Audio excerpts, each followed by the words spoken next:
तब व्रत के इस चैनल में आप सभी भक्तों का स्वागत है। मित्रों, आज हम आपको एक ऐसी कथा सुनाने जा रहे हैं जिसमें भक्त के निवेदन करने पर साक्षात भगवान श्री राम ने उसके लिए रसोई बनाई थी। तो आइए जानते हैं यह कथा कौन सी है। तो बोलिए जय श्री राम।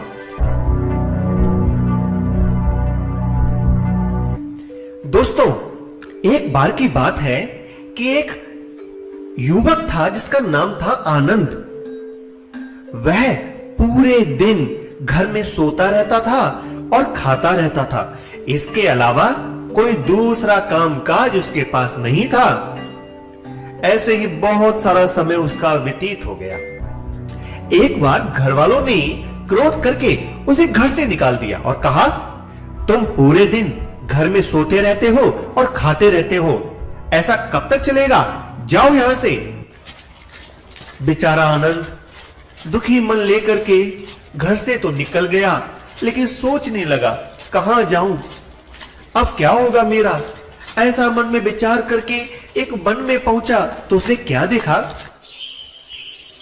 वहां पर उसने ऋषि की कुटिया देखी और उस कुटिया के नजदीक जाकर देखा तो वहां गुरुजी अपने शिष्यों के साथ में बैठे हुए हैं और देख रहा है कि यहां तो बस गुरुजी भगवान की पूजा करते हैं, भोजन करते हैं और सो जाते हैं।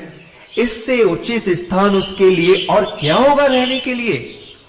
ऐसा मन में विचार कर वह ऋषि की कुटिया में गया और हाथ जोड़कर प्रार्थना करने लगा, हे गुरुदेव, मुझे मेरे घर वालों ने घर से निकाल दिया है, लेकिन क्या मुझे आपके आश्रम में जगह मिल सकती है? गुरुजी ने कहा, अवश्य, क्यों नहीं, और बच्चों की तरह तुम भी इस आश्रम में रह सकते हो। तो आनंद बोला, गुरुदेव, लेकिन मैं कोई काम नहीं करूंगा क्योंकि मैंने आज तक कोई काम किया ही नहीं है। गुरुदेव बोले, ठीक है, तुम भगवान की पूजा तो कर ही सकते हो ना, पूजा किया करना। आनंद बोला, हाँ हाँ, इतना तो मैं कर ही सकता हूं। अब आनंद के साथ उस आश्रम में रहने लगा। कुछ समय बाद एकादशी आई। आश्रम के सभी शिष्यों ने गुरुदेव के साथ में एकादशी का व्रत रखा।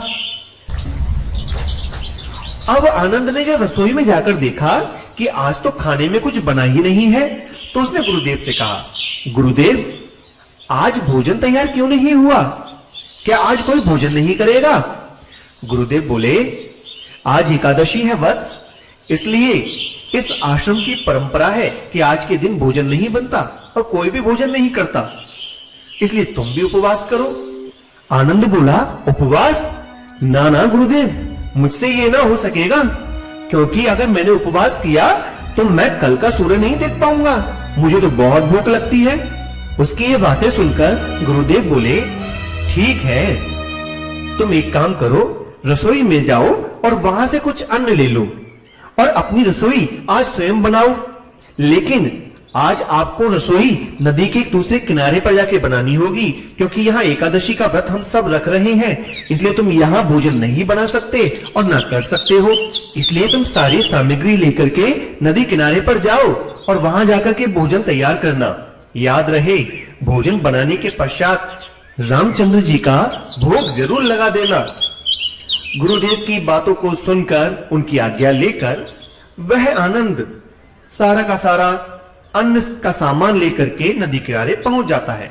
वहां जाकर के अपनी रसोई बनाता है और जैसे ही खाने को उद्यत हुआ, उसे उसी क्षण याद आया कि गुरुदेव ने कहा था, जब तक रामचंद्र जी का भोग ना लगाएं तब तक भोजन नहीं करना, इसलिए पहले रामचंद्र जी का भोग लगाता हूं, उन्हें बुलाता हूं। तो अब आनंद भगवान श्री रामचंद्र जी से प्रार्थना करने लगा, हे प्रभु, भोजन तैयार है, जल्दी से आइए और आकर के भोग लगाइए, क्योंकि मुझे बहुत तेज भूख लग रही है। अपने भक्त के इन बातों को सुनकर भगवान मुस्कुराने लगे, क्योंकि उस आनंद का जो हृदय था वो बहुत ही सरल था। अतः भगवान ने स्वयं जाकर भोजन करने के लिए विचार किया और वे माता सीता जी के साथ में आनंद के सामने पहुंच जाते हैं और जाकर कहते हैं, लाओ वत्स, हमारा भोजन दो। लेकिन आनंद भगवान श्री राम के साथ सीता जी को देख करके यह विचार करने लगा कि अरे, गुरुदेव ने तो कहा था केवल राम जी भोजन करने आएंगे, यहाँ तो सीता मैया भी आई हैं और मैंने तो भोजन केवल 2 ही लोगों का बनाया है। चलो कोई बात नहीं, आज मैं भूखा ही रह लूंगा। यह सोचकर उसने रामचंद्र जी और सीता मैया दोनों को भोजन करा दिया और स्वयं भूखा ही रह गया। आश्रम को चला जाता है। दिन व्यतीत होते चले गए। पुनः एकादशी आती है और वह गुरुदेव से कहता है, गुरुदेव, मुझे रसोई बनाने के लिए अन्न की आवश्यकता है, लेकिन इस बार अन्न थोड़ा ज्यादा दीजिएगा, क्योंकि पिछली बार रामचंद्र जी के साथ सीता मैया भी आई थी, तो सारा का सारा भोजन उन दोनों ने ही खा लिया, मेरे लिए तो कुछ बचा ही नहीं था। गुरुदेव ने विचार किया, इसे भूख अधिक लगती है, इसलिए ऐसा बोल रहा है। गुरुदेव ने कहा, ठीक है, तुम पहले से अधिक अन्न लेकर के जाओ और आराम से भोजन बनाकर भगवान का भोग लगा के और तुम ग्रहण कर लेना। सारा सामान लेकर के नदी किनारे पहुंचता है और इस बार उसने 3 लोगों का भोजन बनाया और भगवान श्री रामचंद्र जी से प्रार्थना की कि प्रभु आइए, आकर भोजन कीजिए।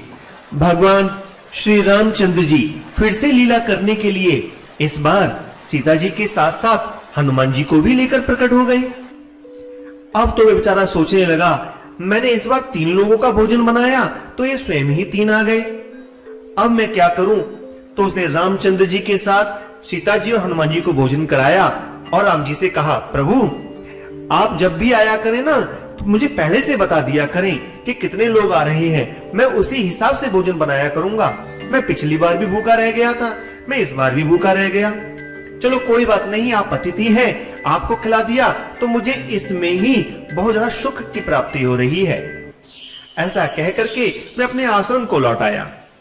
दिन फिर से व्यतीत होने लगे और फिर से एकादशी आई। इस बार उसने गुरुदेव से कहा, गुरुदेव मुझे पहले से भी अधिक अन्न चाहिए, क्योंकि रामचंद्र जी बहुत सारे लोगों के साथ आ जाते हैं, पूरे परिवार के साथ आ जाते हैं, इसलिए अन्न कम पड़ जाता है और मुझे भोजन मिलता ही नहीं है।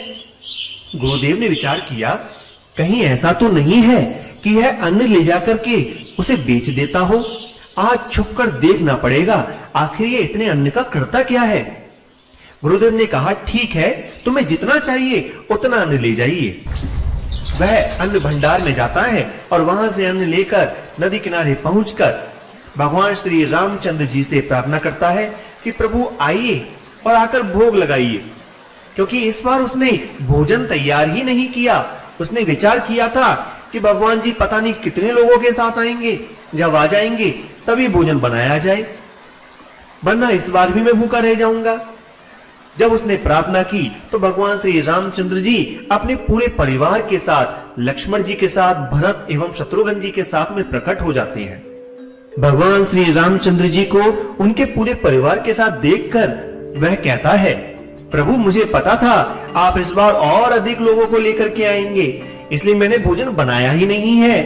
अब ये रहा सारा सामान, मैं तो पहले भी काम नहीं करता था, लेकिन इतने सारे लोगों के लिए मैं भोजन कैसे बनाऊंगा? मुझसे भोजन नहीं बनेगा। अब तो आप ही स्वयं भोजन बना लीजिए और अपना भोग लगा लीजिए। भगवान श्री रामचंद्र जी कहते हैं, ठीक है वत्स, तुम्हारी जैसी इच्छा। यह कहकर भगवान श्री रामचंद्र जी लक्ष्मण जी को आज्ञा देते हैं, लक्ष्मण जाइए लकड़ियां लेकर के आइए। उधर माता सीता से भगवान श्री रामचंद्र जी कहते हैं कि हे सीते, अब आप रसोई की तैयारी कीजिए और सबके लिए भोजन बनाइए। तो भगवान श्री रामचंद्र जी एवं माता सीता एवं लक्ष्मण जी सभी मिलकर के भोजन बनाने की तैयारी में जुट जाते हैं।